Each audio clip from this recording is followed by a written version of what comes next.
Canal Abis, Seção Pará, tem a honra de partir para a sua segunda entrevista.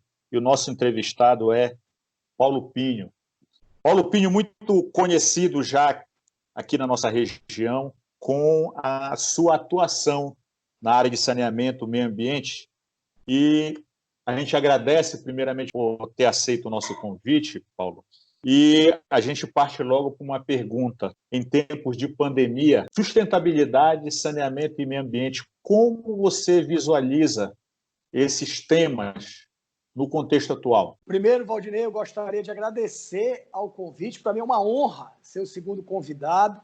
E eu quero te pedir um favor, é receber um abraço e enviar um abraço para a presidente, para a Vanessa, que está fazendo um trabalho maravilhoso com a diretoria, dinâmico. Então, contem comigo, continuem contando. E mais uma vez, obrigado. Pois bem, essa pergunta é uma pergunta fundamental, porque a pandemia ela é um problema de saúde pública. Poucas pessoas percebem que nós estamos diante de um desafio, Valdinei, que tem a ver com a vida. Todas as disciplinas ligadas ao conhecimento do nosso planeta, ao conhecimento da vida, por exemplo, a biologia, por exemplo, a ecologia, elas passeiam a solução desse problema. Portanto, agora, se você perceber, os principais profissionais que estão à frente são pesquisadores que lidam com a vida. Então, a sua pergunta, falando em sustentabilidade, a questão do saneamento, a questão do meio ambiente, ela está totalmente relacionada com a atuação da Associação Brasileira de Engenharia Sanitária e Ambiental. A partir do todo, que é a vida, nós chegamos na sustentabilidade, que são os 3 pilares, o pilar econômico, que está sendo muito discutido também, né? Agora existe essa polarização no Brasil, de abrir como abrir, versus a saúde, que seria o pilar social, por conta do terceiro pilar, que é o pilar da vida. Existe um fator, existe uma variável do meio ambiente que está afetando toda a rotina do globo. Portanto, nós que militamos nessa área da sustentabilidade, nós percebemos o quão importante é a profissão do engenheiro sanitário e ambiental. Agora está muito claro que nós precisamos ter uma outra postura em relação, por exemplo, à ocupação do espaço do homem em relação aos outros seres vivos.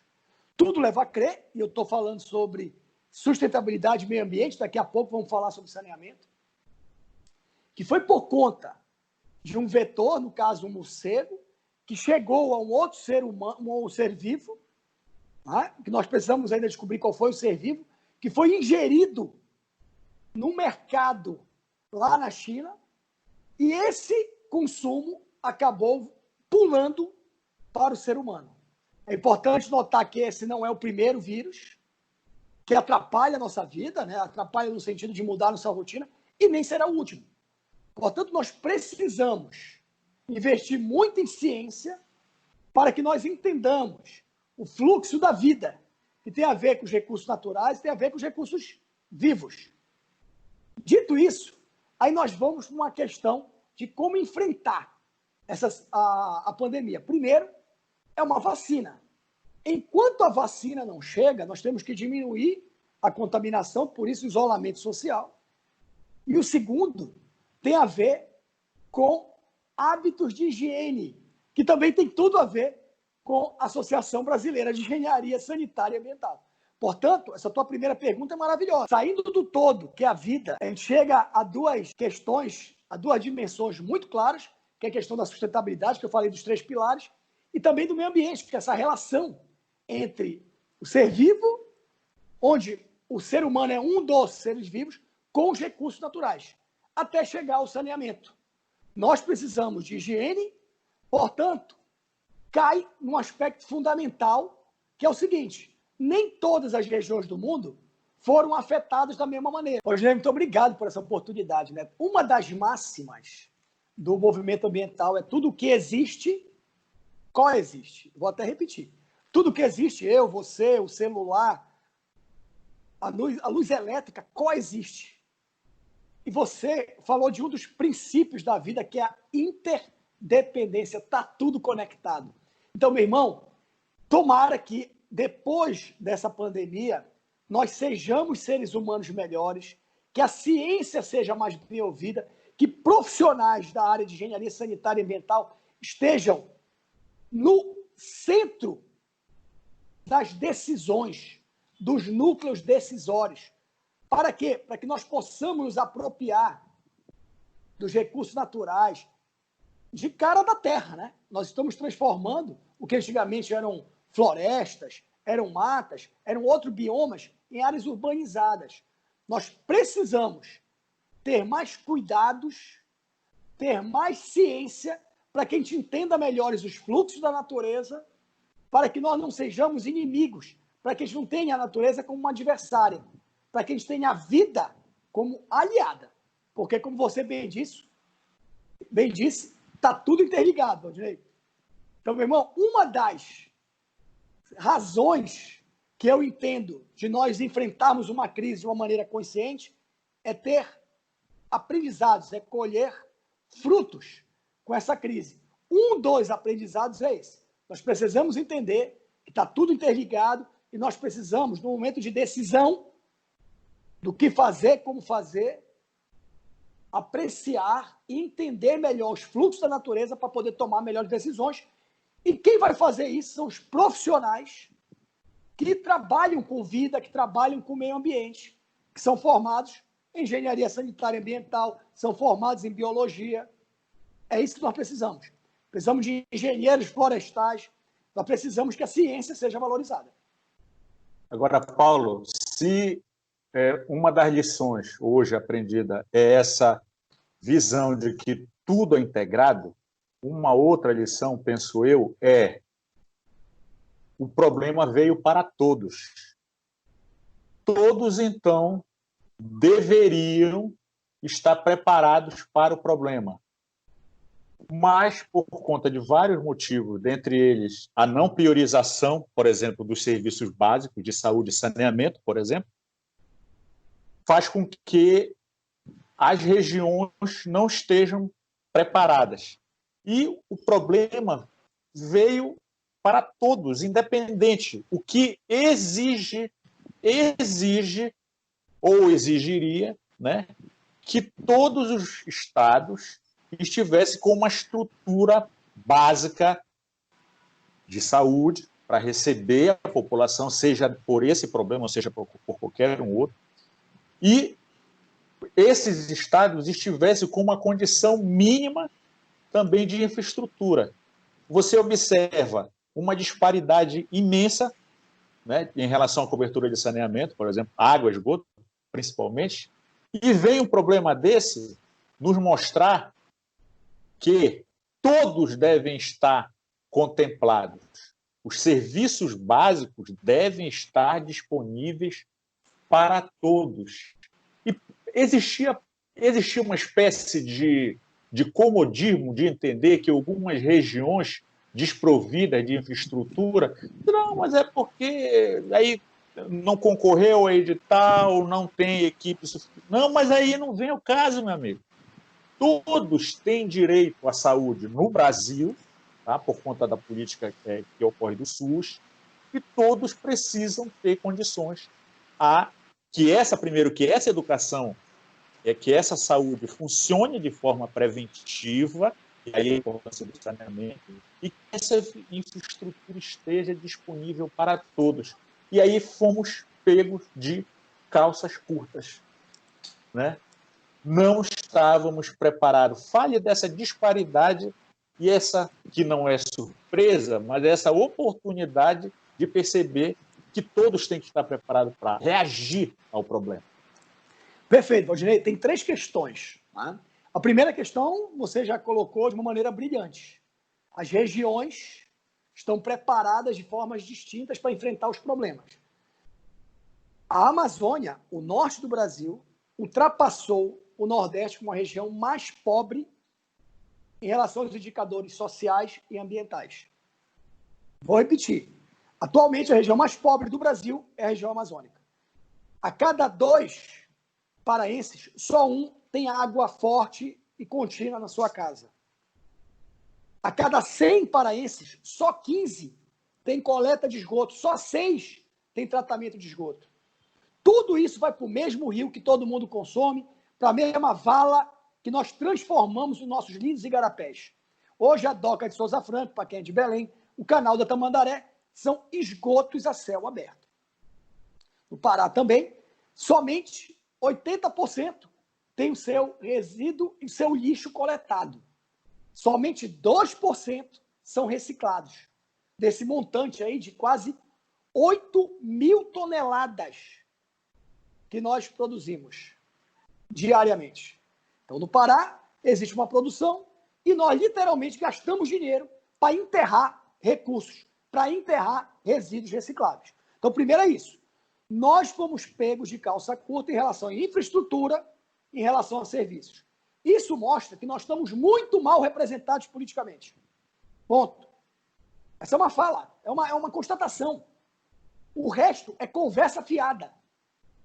Nós estamos muito mal representados politicamente, tanto é que nós estamos herdando uma infraestrutura caótica e serviços abaixo da média nacional. O Brasil é um país pobre e a região amazônica é a região que concentra as 5 cidades com maiores morbidade, com maior taxa de mortalidade em relação à Covid. Maior taxa de tuberculose está aqui, 90% dos casos de doença de Chagas. É essa a nossa situação. Então, toda causa tem um efeito.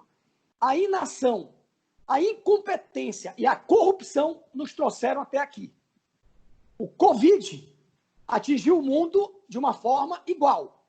Só que estados mais bem organizados, mais bem infraestruturados, já estão saindo dessa situação. Você vai ver que a região sul vai sair muito mais rápido e vai ter menos consequência do que a região norte. Todos os políticos que passaram e todos os políticos que estão presentes são corresponsáveis por esse processo que nós estamos vivendo caótico. Falta liderança, falta infraestrutura, falta serviço de qualidade. Ok. A gente chega ao nosso primeiro bloco, né, 15 minutos, e eu penso que a gente fez uma abordagem geral. Eu queria que a gente comentasse, Paulo, sobre um ponto importante que eu vejo que pode vir a resultar nessa mudança, né, do cenário pós-pandemia. Acabaste de falar sobre o papel dos políticos, né? É bem verdade que os políticos eles reagem, na sua grande maioria, à movimentação da população, né? População, eles têm, os políticos têm uns termômetros, eles trabalham com termômetro.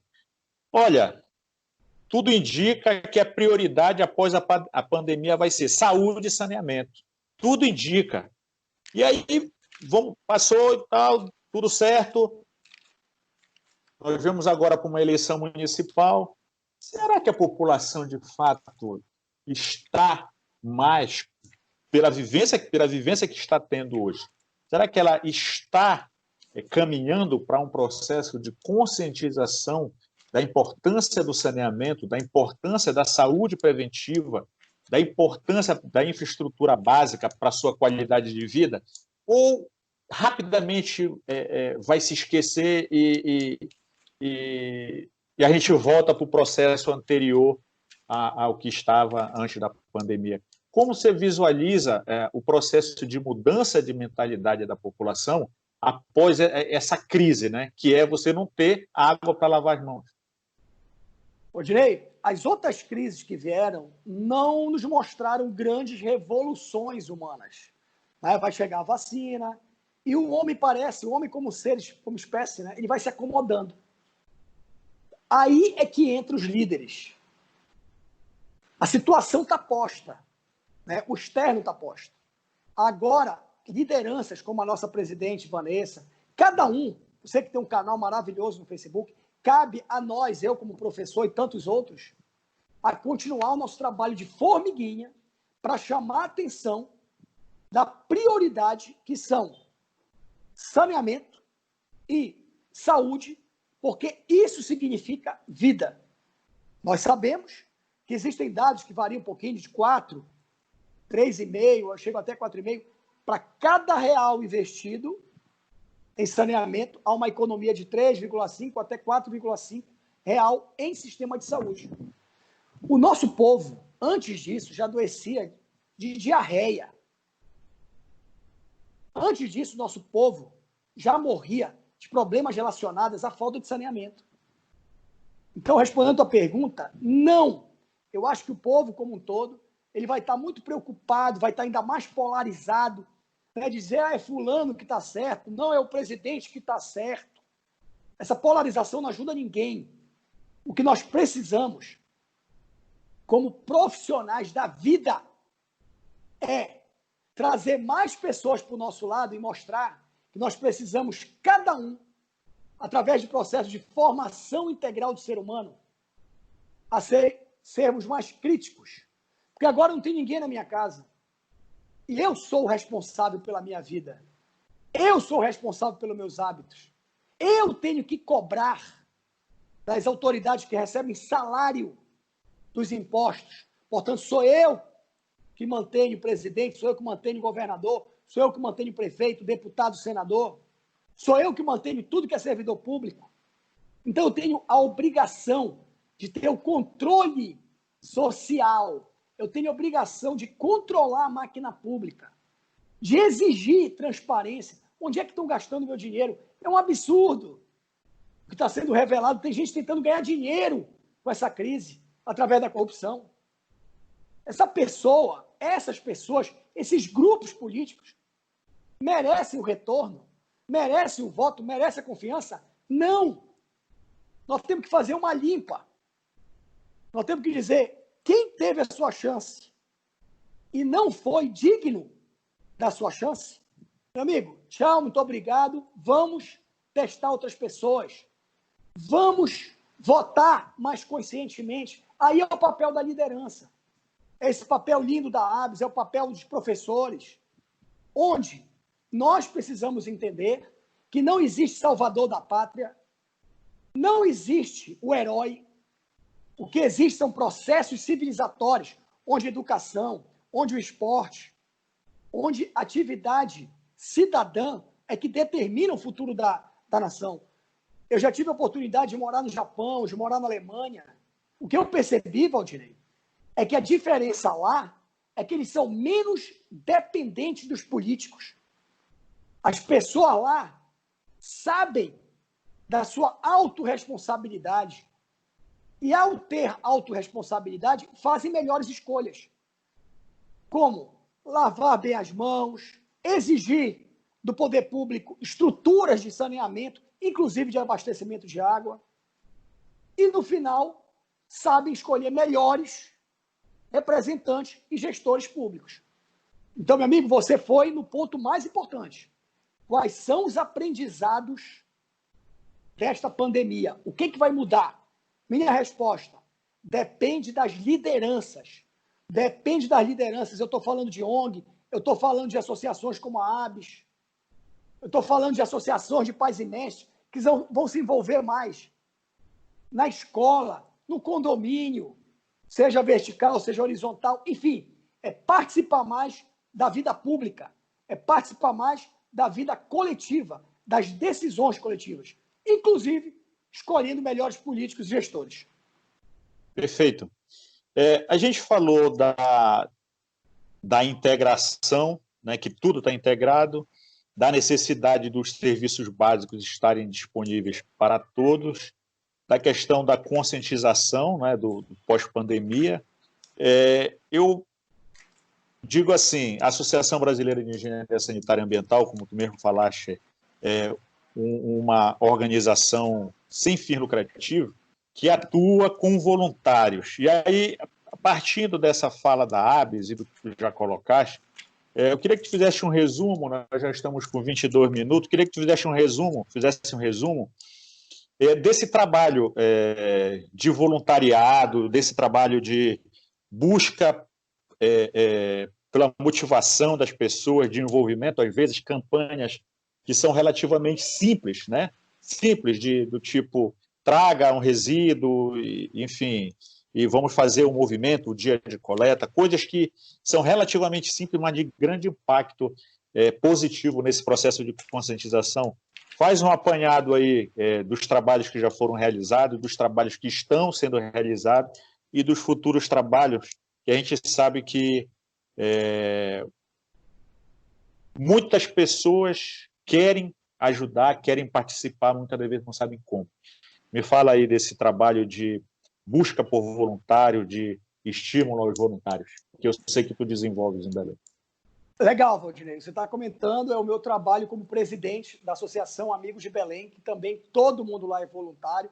Para você ter uma ideia, logo no início dessa pandemia, nós reunimos com a diretoria e ficamos discutindo de que forma nós ajudaríamos no isolamento, mas ao mesmo tempo nos posicionaríamos. Teríamos uma atitude progressista em relação às pessoas que mais precisavam e nós escolhemos os catadores de material reciclável. De início, nós escolhemos simplesmente divulgar as contas correntes, as contas bancárias das cooperativas de material reciclável. Meu caro, das 18 cooperativas, só 4 possuem contas correntes. Então, quem quer ser voluntário, procure a Aves, procure ao Amigos de Belém, por exemplo, para ajudar na administração de cooperativas. Já estou dando um exemplo. Meu caro, nós estamos num momento único da história brasileira. Quem diz não sou eu. As pessoas que trabalham com doações, as pessoas que trabalham com voluntariado, nunca viram uma onda tão grande de participação do brasileiro em relação a ajudar, a compartilhar, a fazer a diferença na vida do outro. Até agora, mais de 3 bilhões de reais foram doados para causas humanitárias. Só no Amigos de Belém, nós já doamos mais de 940 cestas. Se Deus quiser, e os nossos voluntários continuarem ajudando, nós vamos chegar a 1.500 cestas. Odinei, 1.500 cestas está falando em algo em torno, vamos colocar R$40 a média, de 60 mil reais.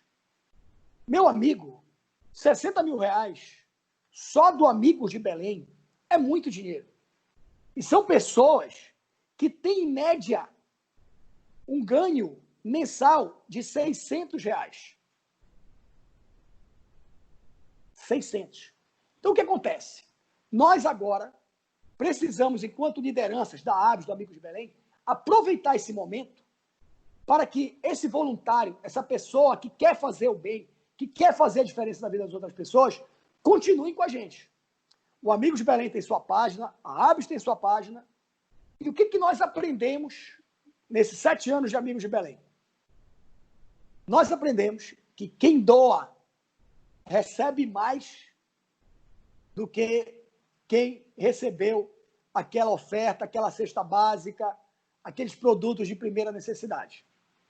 Então, meu amigo, é hora de nós concentrarmos o nosso esforço na ajuda de quem precisa mais, dos mais vulneráveis, fazer o que a Aves está fazendo também, campanha de conscientização.